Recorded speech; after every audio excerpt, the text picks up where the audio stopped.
Hi, I'm Steve Cass, and this is the first personal YouTube video I've ever done. I've done a couple for my business, but this is the first time I've ever done a sort of personal thing and uploaded it onto YouTube.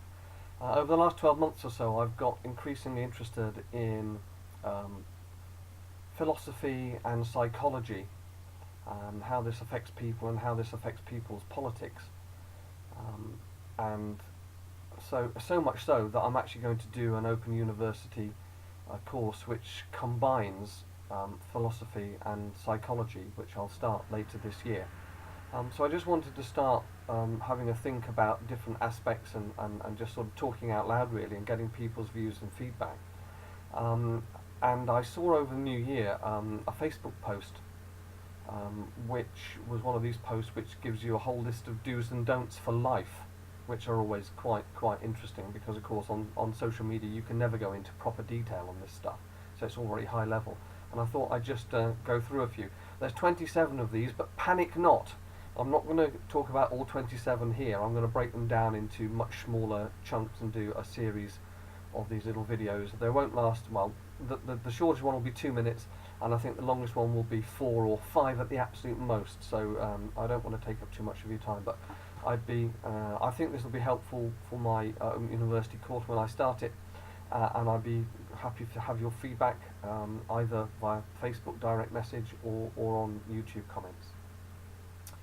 So here we go, and the number one on this Facebook post was live beneath your means, and of course I think we would all agree with that where it's possible, and we do have to accept that for a certain number of people, depending on your viewpoint or your perhaps political stance, some would say, you know, a lot of people, some would say it's not that many people.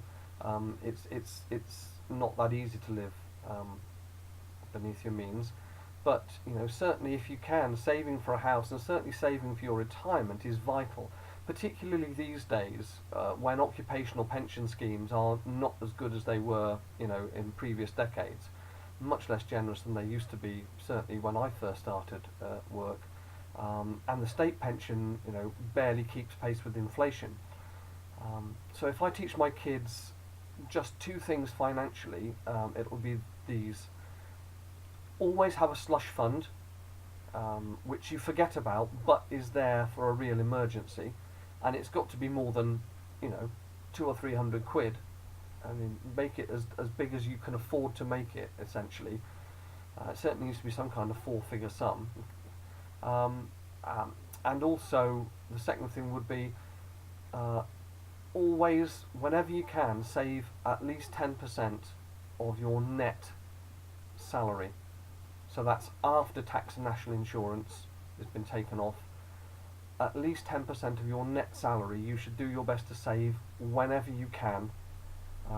You know, it will be seriously worth it as you grow older. Number two is return everything you borrow.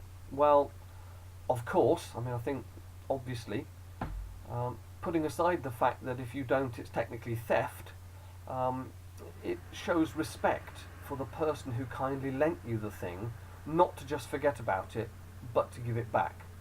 I hope we can all agree on that one. And the last one for today, stop blaming other people. Yes, well, this is one of the worst things about our modern society. So many people seem to take the view that if they aren't happy about some aspect of their life, it's nothing to do with them, and therefore someone else, usually the government, should sort their problems out for them. Not only is this lazy morally, but it's a form of self-enslavement to put yourself in a position where you are so reliant on government whenever there's a problem. Breaking news, folks, the political elite do not care about you. If they do something that seems to benefit you, it's purely for their own ends. Wise up. If it suits them, they'll quite happily do something that you don't like without a second thought. Be self-reliant. Take your responsibilities for yourself and your life seriously. Don't take the soft, easy, lazy option of expecting other people or the government to sort your problems out for you. Dr. Jordan Peterson is big on this. You can find him on YouTube. Yeah, listen to him. He talks a lot of common sense. Thanks very much, and I'll see you next time.